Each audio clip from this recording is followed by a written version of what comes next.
with it, I was in. Now, there is a myth that goes around popular culture, I think, right now as well, which is that alcoholism can be cured by a 28 stint in rehab.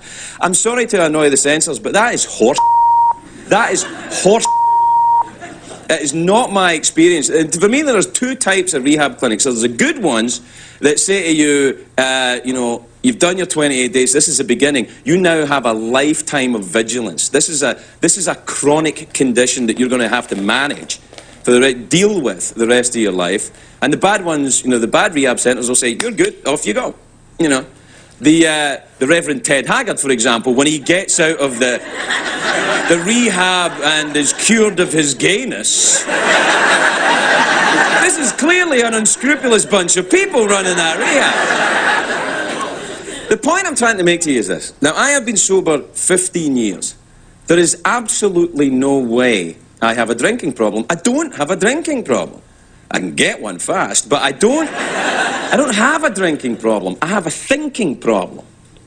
I'm 15 years sober. Last week, right, I found out that Guinness has 125 calories a pint, and without a word of a lie, I'm thinking, maybe I should go on a diet. That's clearly insane. What Guinness did to me, and I'm thinking, well, it's only 125 calories. What can possibly go wrong? I want to make something clear to you. I'm not advocating temperance. I'm not advocating that. I'm saying this is for me. You know, if I could drink, I would drink, but I can't. You can't say, you know, to kids, drink responsibly. You can say to me, drink responsibly, and I'll say, I'll try. But I can't. Certain types of people can't drink. I'm one of them. I threw in the towel with alcoholism 15 years ago, and I've been trying for the last 15 years to get little bits of it back. And it looks to me a little bit that Britney Spears has a similar problem going on with alcohol. This woman has 2 kids. She's 25 years old. She's a baby herself. She's a baby, you know. And the thing is, you can embarrass somebody to death. It's embarrassing to admit you're an alcoholic. It's embarrassing to wake up in your pee or someone else's pee. It doesn't really matter. It's embarrassing. Now, I'm not absolving this woman of her behaviour. I'm not. You have to be responsible for your actions, sick or well. You have to be responsible for your actions. You just have to be. All of us are accountable.